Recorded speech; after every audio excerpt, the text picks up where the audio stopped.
waaqarraa dhabanii.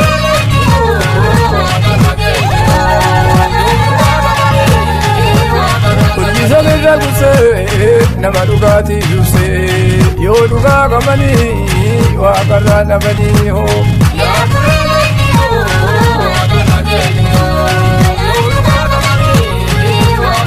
Dhugaatii gollee boruu goobana hallee yoo dhugaa qabanii waaqarraa dhabanii.